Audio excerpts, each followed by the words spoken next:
morning, everyone, and welcome to the latest episode of Cannabis Unlocked. Today, I'm very honored to be joined by Ernst Rustenhoven and Jake Kuczeruk of ILGM. Ernst, Jake, how are you guys doing today?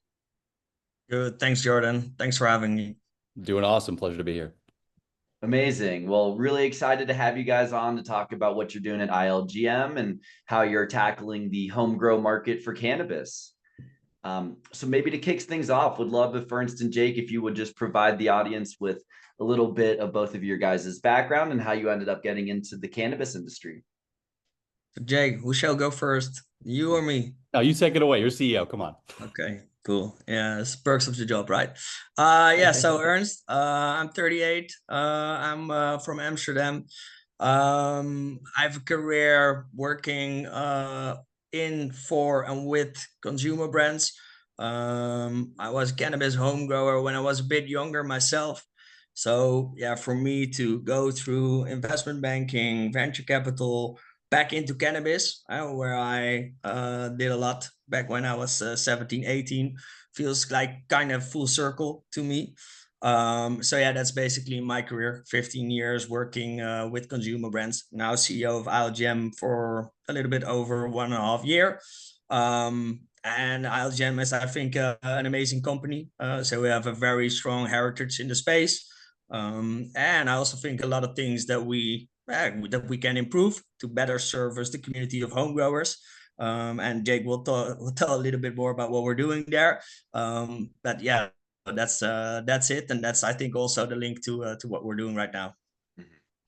Yeah, for me, as head of community growth partner program, my journey is a little bit unique. I've spent the last 7 years within cannabis, working in different sides of the industry, everything from manufacturing to investment, to brand building and consulting. But this role now heavily focused on building these community events and this community presence that we have. Truly is kind of my most rewarding. But yeah, I mean, my background is in, public policy, business. It's what I studied at Indiana as well.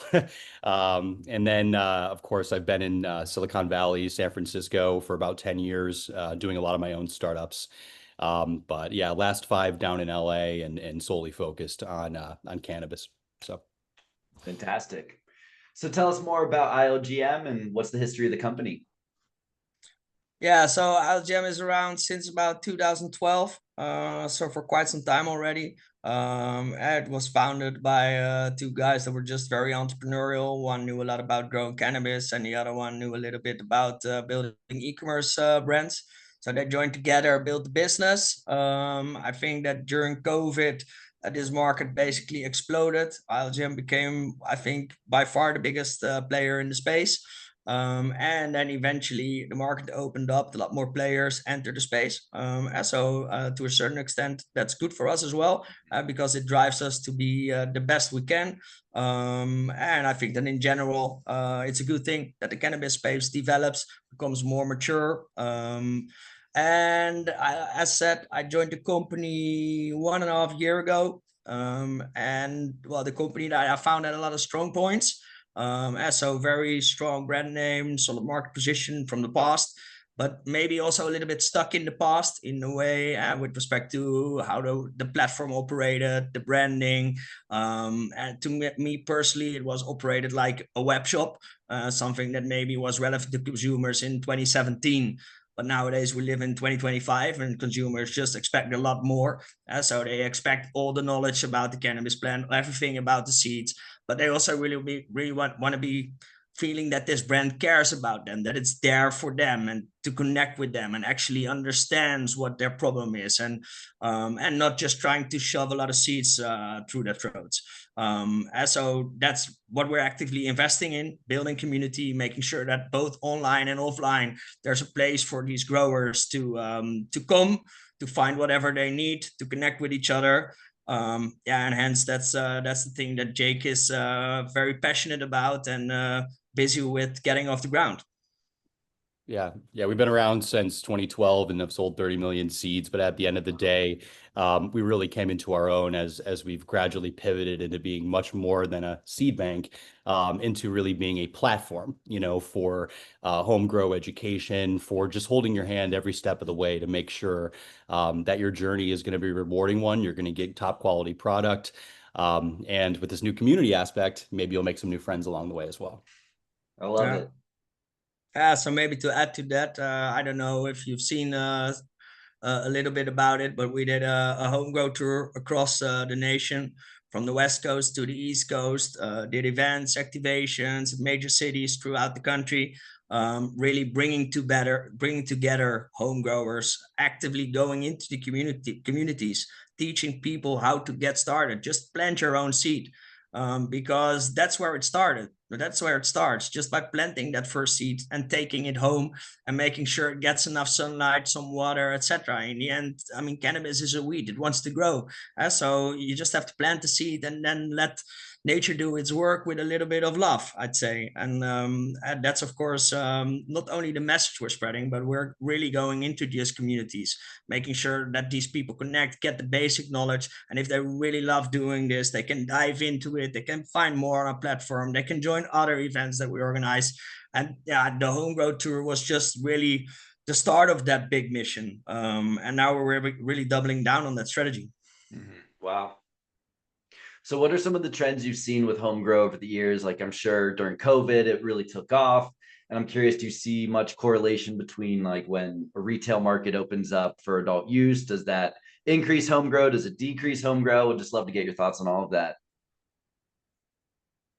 You want me to start, Jake, or you want to take I'm this happy one? to jump in here. Yeah, so we have seen a lot of trends, of course, with the evolution of home grow, and I think a lot of it's tied to the technology. The biggest thing that happened, of course, was the advent of LED lighting. Really boosting what can be done, with individual indoor grows. My personally though, I'm a big fan of just putting it on my balcony or putting it in the windowsill. Ernst said it best: it grows like a weed, and at the end of the day, I think the way to get good at home grow is trial and error, so why not start with a path of least resistance and scale it from there. And we see a lot of that occurring as new markets come online. The biggest thing that we like to monitor, isn't just overall trends when it comes to, adoption of home grow, but really the demographics, that are really leaning into this. We're shocked to see that, easily 60% of our customer base is women. Average age, 40, 45, 50, 65. I mean, it's definitely something that's bringing together, people of all ages, all backgrounds. And I think that's what happens when a new market flips is people who've been on the fringes, who felt like, hey, this is something that's, certainly stigmatized. Do I really want to be the one at work talking about my home grow? But no, you kind of reach this point when you start seeing magazines at your local, your local Kroger, your local grocery store, that kind of brings it out of the shadows and does make it, more acceptable. And of course, having the compliance in line with that as well, makes it even easier. But Totally. biggest thing is, as adoption happens, as a state turns online, that means that you got people, surrounding you, to give guidance. So. Awesome. Yeah, I can only agree to that. So last year we published our first edition of our market research report, at just to for all home growers to really feel what's out there, what's happening, what are others doing. And so we published a report, the state of the US home growing market, and what we found is that this activity of home growing is something that people find therapeutic. It's a community feeling, and when the market opens up, you give more space for this to flourish, and so it becomes easier for people to talk about, because it's not as stigmatized as it used to be. And so one of the working titles of that report was actually "Out of the Basement into the Light." So it's, I think, very close to how Jake described that. But I think that's what it is. With the Right. opening up of the market, people feel more comfortable discussing the product, discussing what they do. And I mean, the cannabis plant is just so cool. I mean, it's one of the most exciting plants to grow, in my opinion, because it's so complex and it has this versatility to it. So if you are a gardener, I mean, you should grow cannabis because it's just the most fun plant to grow, in my opinion. Yeah. So it sounds like it's affinity for the plant, but also just the joy of growing and gardening is why a lot of people home grow. Because I think one of the questions people have is, well, prices have compressed in cannabis so much. Why would you take the time to grow it yourself when you can just go to a dispensary and get, very cheap flower? Why would you take the time to homebrew beer? Why would you? I mean, all of this stuff applies. I think there's a certain craft element, there's a certain community element, Yeah. and there's certainly controlling, the inputs that you're putting in. I mean, I live in California. It's very hyper conscious around, different chemicals. You want to be damn sure that what's going onto your plants and eventually going into your lungs, is what you want. Yeah. So I think there's always a real focus on quality. And then of course, it's fun to show off with your friends, hey, try some of this. I grew it myself. Hey, come over. I need help trimming. I'll give you some. It starts to build this connective tissue, with your Yeah. community and deepen those relationships, especially of course, the effects of cannabis has on I think building, deeper bonds between individuals and seeing people in a little bit of a different way. Totally. Yeah, Awesome. yeah. So yeah, to me, it's also just related to home gardening. I mean, you can also buy your food in the store. Then why do people grow their own tomatoes? Because it's fun to do, because you have full control over the way you grow, because it's much more personal, much more trustworthy, and you get this genuine product that you really know what happened from A to Z. Right. So yeah, to me, that's the most important element. And of course, also in our business, we see elasticity between markets where flower prices are relatively low. Of course, that has its effect on how home growing is being perceived. But there are also markets where flower prices are just where home growing is really the cheapest option. So yeah. That makes sense. You always got to be a little skeptical of those like 40, 50, $60 ounces, when I could Yeah. 40, 50, 60 all in to grow on my balcony and, potentially get a half pound, Right. Yeah. What I personally really loved is like seeing the state of New York spike when it opened up home growing. I mean, apparently there's this audience that really wants to do it. And as soon as legislation catches up, then people really come out of their basement and in New York put the plant on their balcony probably to really start growing. For sure. And so you guys talked about how the plant itself literally grows like a weed, right? But I do think it can still be intimidating for folks who don't have green thumbs like myself to just take that first step and start growing. So like what would be some of your words of advice and guidance for first time home growers? Start with autoflowers, start growing outdoor, just plant the seed and see what happens. And then monitor the plant and like give it water, give it nutrients, and just go out, try. That's the best way to get started. And if you feel a bit more comfortable doing your outdoor grow, you can go indoor, you can go all out, you can read a lot. I mean, on our platform, we have our grow assistant. And we also have our customer support, of course, with real humans who give you answers. But if you're impatient and you don't want to wait, we also have our AI grow assistant, can give you the best answers as well, right on the spot. And so if you want that deep knowledge about home growing and you want to go all out, then you can. But the best way to get started is start with autoflower in your back garden. I couldn't agree more. Yeah, skim through things like our Grow Bible, understand all of the basics.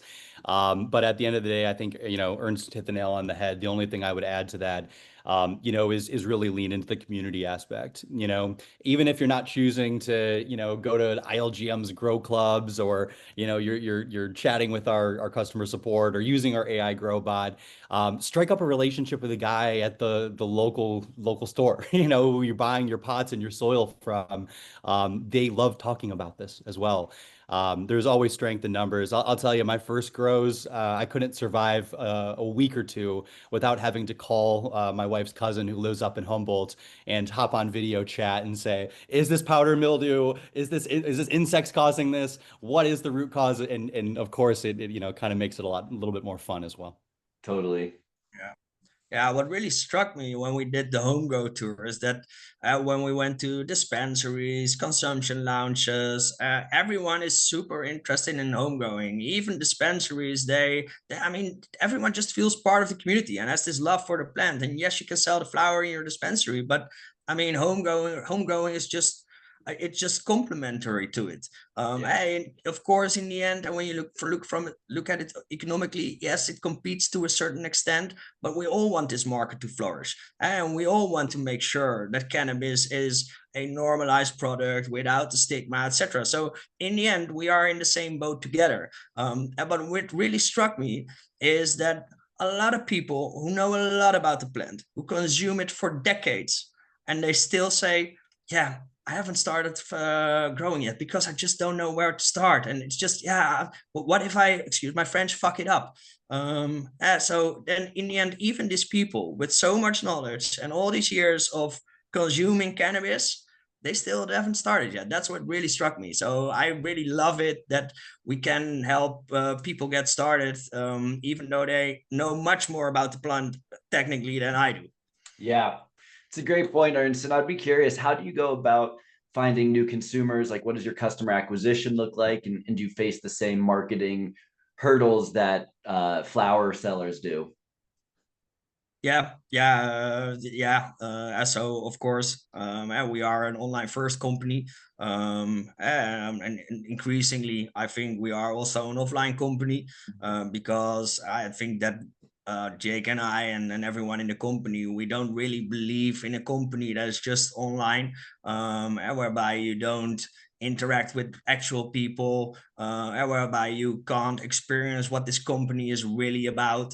And so all of these offline experiences are key to making sure that people know what ILGM stands for, that you can see the seeds, talk about the seeds, and really connect with our team, experience their love for the product and for home growing. But of course, yeah, in terms of online acquisition model, making sure that people can find the answers to their questions when it comes about home growing, that's the most important acquisition channel. Hence, people going to Google, typing in a question about home growing or typing in a question about the type of strain, seeds, etc., and then ending up at ILGM. Yeah, I mean, sure, we do influencer, social, programmatic, all the stuff that everybody else does. But at the end of the day, the big difference here is we do lean into the reasons why, people haven't adopted home grow, which is, the one Ernst already laid out as the primary being, I'm going to spend all of this time and money on something that's potentially going to yield a subpar product. I'm going to screw it up. You know what? What if we remove that barrier? What if we give you a local support network? We even give you the local support leader who's going to give you some free seeds if you do screw it up. Yeah, I mean, having those resources, not just experts to help you, not just mentors to help you, but people in the exact same boat with the exact same skill level, being able to it's just like a startup accelerator. The power wasn't in the weekly classes. It was them meeting at the end of the week as a unit, sharing tips and tricks, holding each other accountable. That's what we're doing with these home grow classes, is building that support network that you just, a lot of our competitors aren't even worried about. Yeah. Gotcha.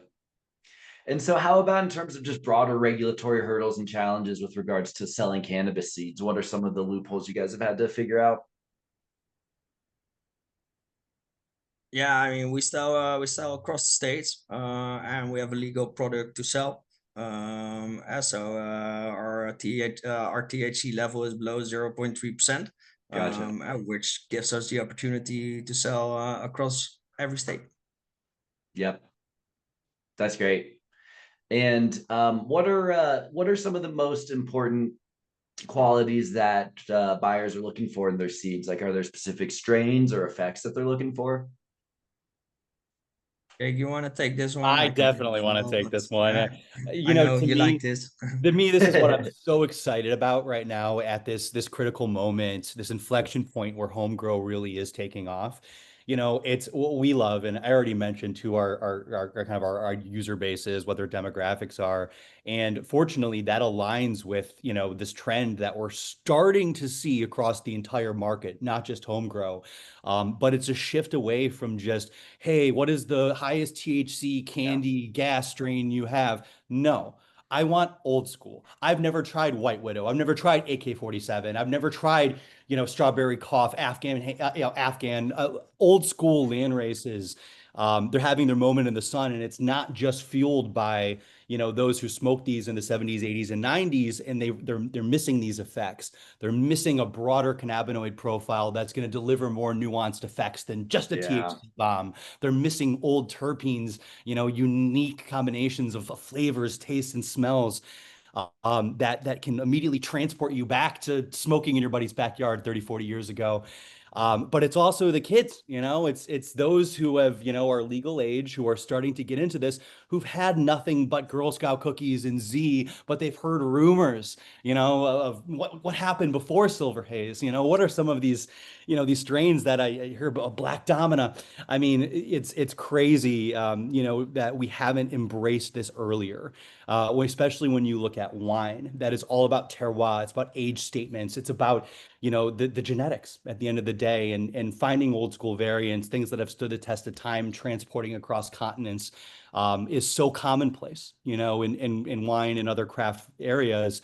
But cannabis is finally catching up. And if you do look at our numbers, I mean, the demand we see around, a lot of these more old school classic strains, is really leading the charge. Yes, certainly there are high THC, some of our other stuff, performs extremely well.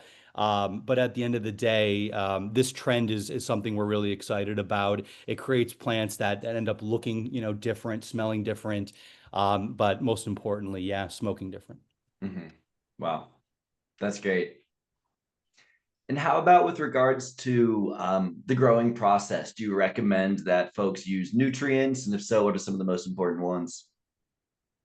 I'll jump in here. Nitrogen, phosphorus, and potassium are the big three. Everything else, you want to talk about, calcium content, iron, all these, I think sulfur, I think are critical, but especially when you reach that expert level, especially if you're doing a controlled indoor with maybe a grow cabinet that you've purchased, a grow tent, heavy duty lighting, you're going to start caring about all of those, secondary nutrients a lot more. But at the end of the day, it's nitrogen, potassium, and phosphorus, and we do sell complete packages of all three nutrients, as a kit on our website. At the end of the day, you can procure these anywhere. Like I said, even going to your local nursery, using that as a way to build a relationship with staff there, I think can be helpful. But I'd say, almost arguably as important is, going to be the quality of your water and the pH balance.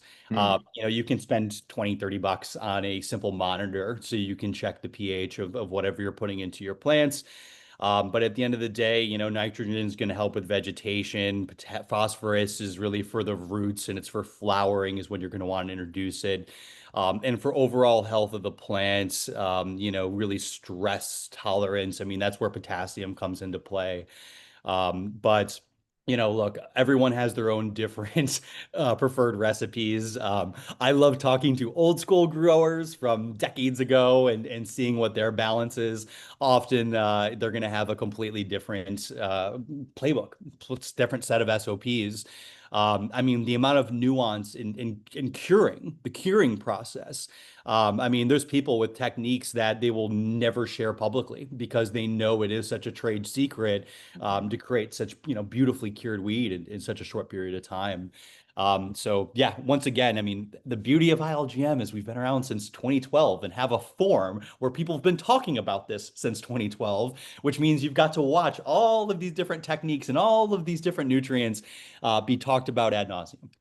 Wow. Jordan, are you a home grower? I mean, we've been talking about home growing ourselves, right? But are you a Not home yet. grower? I've been wanting to try it out, but like I said earlier, I'm just nervous So because I what's don't have a holding you green thumb. back? Just fear. That's it. Here, we'll hook you Yeah. up with some seeds. We'll get you started. Hell yeah, I love it. Thank you. Nice. What's your favorite strain? I usually smoke hybrid. Yeah. Check. Well, Big we have a cookies lot of fan, but choice yeah, there. We'll make cool. sure we'll And hook yeah, you up with one of our own favorites then. yeah, I and Grow appreciate Club that. will be coming to Colorado, so we'll have local support as well to make sure no one screws it up. And look, it's post-pandemic. We're all connected digitally these days. If you want to give us a call, or even call Amsterdam, somebody is there to help troubleshoot. Hell yeah. And Jake, you mentioned the importance of pH balance in your water. I'm curious, do you use like distilled water, or is tap water still okay to use? Me is a bad example. I am the most low effort, low lift grower of all time. I use LA City tap water like a scrub. I know, it's the worst, but at the end of the day, look, the air quality in LA being what it is, the water quality being what it is, at the end of the day, I'm comfortable with the fact that it's always a little bit of a roll of the dice. My team in Amsterdam are quite the opposite. I love, we have a Slack channel actually where we share about our grows. And it seems like definitely a lot of the team overseas pay a lot more attention than I do. Yes, in the past I've jumped through all those hoops, but I like to have fun with it. I like to just throw Yeah. seeds outside a lot of the time and see what happens. You have an unfair advantage there in California, Jake. I mean, You you have do. sunlight all year long, basically. Here in Amsterdam, we really need to take care of it in order for it to grow. Yeah, can definitely grow year round, and yeah, especially with the beauty of auto flowers. But yeah, it's such a beautiful market here for doing this. Totally. And Ernst, you talk about being in Amsterdam, right? I think a lot of folks obviously have historically associated Amsterdam as being kind of the mothership of legal cannabis, right? So I'd love to get your thoughts on what you've seen in trends in the Amsterdam and broader Netherlands cannabis market. Yeah, so I think that when I was still a little kid, which I would say is about 20 years ago, we were definitely one of the leaders in the space. And so I think that for me, young guy, was super exciting to go to Amsterdam, the big city. By American standards, it's not even a big city, but from a young, let's countryside guy into cannabis, going into Amsterdam, like visiting coffee shops when I actually didn't have the legal age to do so, but I knew my way around to get my cannabis there. Yeah, that was super cool. But in the end, I think the Netherlands remained stuck in that period. So no new laws were introduced. There was no progress in terms of opening up the market, regulating the market.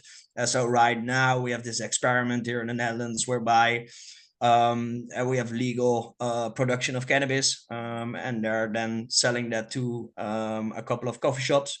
But yeah, I mean, that's way overdue, in my opinion. Until now, we had a system whereby when you buy cannabis in a coffee shop and you walk out, it's technically not even legal, but it's being tolerated.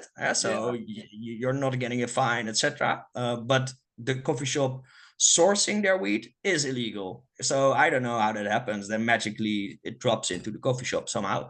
Yeah, of course, that's a really weird system, and it's the system that doesn't make any sense. And in no way, it's bad for consumers. It's bad for society. It's bad for taxes. It's bad for producers. You push everything into the black market. I mean, it needs to change, and in my opinion, a lot of states in the US do that a lot better. So yeah, I think that here in Europe we can catch up on that. We should. Yeah, your U.S. can be a little bit of a mixed bag with taxations and rapidly changing policies that can make it tough to navigate. But it doesn't hold a candle to the bizarre structure that I've seen personally in the Netherlands. But the one area that they absolutely dunk on us is innovation when it comes to things like pressed hash, and just the adoption of haze strains. I mean, you go there and you can find some world-class hazes that'll take the Pepsi challenge with anything in the US. If not, it'll exceed it. So Interesting. And Jake, speaking of broader market trends, I'd love to get your thoughts on your experience in the US cannabis market's obviously been extremely volatile. The last several years in particular have been very challenging as capital is pretty much evaporated. So yeah, would love to just get your thoughts on the state of the union. Yeah, I think we've come a long way from 2 or 3 years ago when, what was it, 85% of all deals for cultivation and retail were debt. Now we have started to see some new capital free up. But at the end of the day, it's still coming from family offices. It's still coming from angels who are passionate about the long-term opportunities in this industry. And a lot of the cannabis specific VC funds are tapped out when it comes to dry powder. There are notable exceptions, especially those who are focused more on growth stage companies. I've seen, of course, they want to keep these potential heavyweights, continuing to chug along and set themselves up for a future exit. But when it comes to just the sheer number of early stage companies launching, I mean, Mm, even, oh God, I mean, 5 years ago, I mean, everybody and their mom had their own pre-roll brand. These days, I think we've already made it through the wave of that same level of people just YOLOing into the CPG space, but specifically with edibles and beverages. Beverages, of course, that category has been so heavily bolstered by the growth of what we've seen in hemp. I want to shout out guys like Breeze who are really leading the charge, adding things like, functional mushrooms, magnesium, other different nootropics, adaptogens that are really resonating heavily with the market. I think every step forward, by the beverage market, helps the ultimate goal here, which is destigmatization and mass adoption. At the end of the day, if we're talking about what's going to break through cannabis, to me, it's always tied to experiential. So, until we can flip, music venues, bars, large scale stadiums, I mean, opportunities for stable, recurring demand, being able to sell huge volumes in one fell swoop. That's not going to be a stadium full of people puffing down blunts. It's going to be a stadium of people sipping low dose beverages. So to me, I think you have to monitor all these categories, just to see how, different policy changes, different innovation is driving fluctuations in demand. But for me, as you can tell, there's a reason why I'm on the genetic side. I think the biggest wave we have now coming is going to be this heavy adoption, and a focus on premium genetics and how that correlates to, a craft smoke, to a nuanced cannabinoid profile, to it hitting your endocannabinoid system in a different way, and, causing you to feel like you did those first 5 or 10 times you've ever smoked. No more I get anxiety and paranoia, much more what I'm smoking is targeted, for the ailments that I have. yeah, Uh, so a lot going on in the industry right now, to say the least. definitely. Yeah. Jake, before we were rolling, we were talking about your music collection and kind of that connection between music and cannabis. And this is something that I see as a trend with almost near universal with cannabis founders is that really unique intersection between music and cannabis. So I'd love to just get your thoughts on, how you feel about that. Well, I just said it with the experiential, I think is everything. To me, cannabis puts you into such a unique headspace the exact same way weed does, or exact same way music does. Sure. The way that hard techno can make you feel compared to, some light folk music is night and day. So, I think it's really important to find cannabis that can, in some ways, really accentuate the music Yeah. that you're listening to. I mean, one of my favorite experiences of all time was the first time I ever smoked a really good weed, was a silver haze I had in Texas. Friend's older brother with the, tie-dye bandana. Hey, come upstairs, I'll hypnotize you. Let me try some of this. It's better than anything you've ever smoked. I'm sitting there with headphones on, listening to Future Sex Love Sounds by Justin Timberlake. And I'm hearing all these weird little notes in the background being like, I didn't hear any of these noises before I smoked, So sometimes it's perfect for heightening, that sensation. Yeah. Other times, you want to find a pairing that's going to chill you out. If you're listening to crazy hard techno, maybe you're going to want a heavy indica, that's going to kind of bring you down a little bit and not get you overexcited and not get you ramped up into, into crazy levels. So, to me, I think music and cannabis go hand in hand. I'm actually really impressed with a lot of the celebrity brands that have moved into the space, the ones that aren't just clear money grabs trying to Right. capitalize on the green rush, but the ones where, the artist behind it lives and breathes not only cannabis, but lives and breathes their brand and the supply chain behind it. That's why I'm actually big into, you know, Khalifa Kush. Wiz hand selects everything that they put onto the market. You know, he had Khalifa Kush developed for himself by Compound well before he ever commercialized it because he wanted his own strain of OG. So to me, I think there is no the culture, you know, that exists. You know, if you look at the Venn diagrams between cannabis and weed, there's the healthy section in the middle of overlap here. Yeah. And I think Cannabis and music, you mean? yes, of course. And I think we've only scratched the surface here. And you know, and I think the biggest thing is being able to blend the two in compliant ways. I am so pleased to hear that Grateful Dead show, the series that are going to be happening in Golden Gate Park are going to have an on-site dispensary. The Oh, same way. wow. Yeah, That's coming up cool. this summer. Same Yeah. way in Golden Gate Park at Outside Lands, we had grasslands now for the last Mhm. couple of years. Northern Nights, all heavily electronic, up by Eel River, same situation. On-site dispensary, even developed their own strain for the event. You know, and it's not just California. I mean, there's music venues in Colorado where you can get beverages on tap. There's some in Minnesota now where I can get, you know, get THC beverages while I watch a live band. So yeah, I think the two are you know, definitely you know, always going to have intertwined fates. Totally. What I personally like, I mean, we kicked off our home grow tour at Rolling Loud Festival in LA. And I mean, from me personally, when I started using cannabis back 20 years ago, it was always like cannabis is reggae. But I mean, that is long gone. So I think that as versatile as the plant is, that versatile is music as well. And I mean, these the plant and the music itself, they are combined in many different ways. So within, let's say, electronic music scene, you have cannabis lovers. Within country scene, you have cannabis lovers. Reggae, rap, etc. You will find people that love cannabis, and that really love to combine those experiences. So to me, music and cannabis, they work so well together. And I'm sure Totally. you've seen a couple different brands have tried to like grow their plants with certain music playing the entire cycle.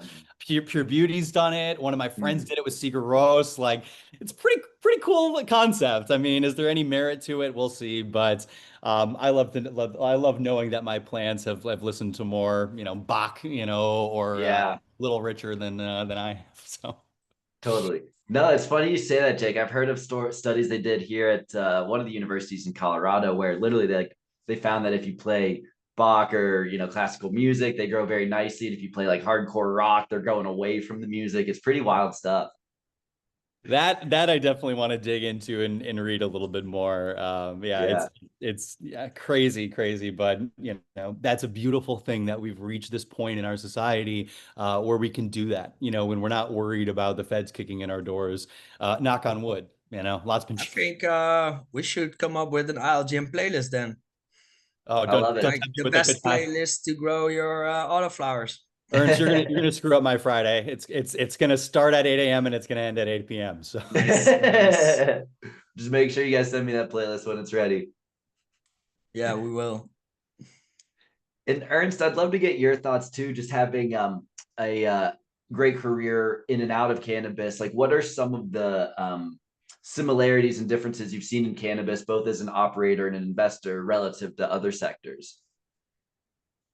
I think cannabis is a sector that is unique in many ways. So, of course, as an investor, I used to invest in online consumer brands without the restrictions, without the market having the dynamics that the cannabis sector has. So, to me, there are a lot of unique things. But if you look at it, it's in the end, you have people who have a problem and they want to have that problem solved. So they want to consume good cannabis that they know everything about. They want to enjoy, and home growing, etc. So in the end, it's about a user journey, and it's about making sure that we as a company are the best out there to give our consumers, our customers, the best experience throughout the journey. So in that sense, it's universal. So that's what we try to focus on, to deliver top-notch user journey, customer journey that every other top-notch consumer brand in all other industries all provide as well, and then bringing that to the cannabis industry. So I think that over the next decade, you will see the cannabis industry maturing much more. And of course, that means that you will see much more of these general consumer brand practices moving into the cannabis industry. Makes sense. And I will say that's why I'm so pleased to work with Ernst is, he's somebody who's been able to take, the toolbox, when it comes to everything from communication tools, coordination, the impact of AI when it comes to driving the direction of our company. We're doing stuff that you don't see at 9 out of 10 cannabis companies. You see maybe a little bit in tech, but at the end of the day, it helps us run a lot more efficiently, helps us understand our consumers better. We're constantly doing surveys. We're constantly establishing that connective tissue ultimately with our user base to create, a better and better product and service. So, yeah. Absolutely. So use tech to make sure that the company works seamlessly, that all the people in our team are able to communicate well, that they are happy, that they come to the office every day feeling like this is the best thing they could do every day, making our customers happy with great products. And then in the end, also build the real life connection with people, because there are things that tech can't do. There are a lot of things that tech can do, but it cannot bring you the real life, offline, genuine connection with other cannabis and plant loving people. And we really believe in the combination of both. Absolutely. Wow. Well, Ernst, Jake, this has been such a fun conversation. I really appreciate you guys coming on to talk about ILGM. I love growing marijuana. If folks want to learn more about you guys or about the company, where should they go check out? You should definitely check out our socials at ILGM Official. Go to our website, ilgm.com. They'll find all the information they will need on our platform. And I think that those are the best places to find out everything the people want to know about our company and what we do and what we bring to the communities. Especially Instagram, of course, is a good place to see what we are doing right now. Awesome. And come to Jake's Grow Club, by the way. There you go. That's the big one. Yeah, LA is first. We'll be moving into Chicago, New York, and then after that, other key markets like Colorado. All right. Well, I'll be there when you get to Colorado for sure. So thank you so much, gentlemen. Very good. Thank you. Thank you for having us. Appreciate it. Take care, guys.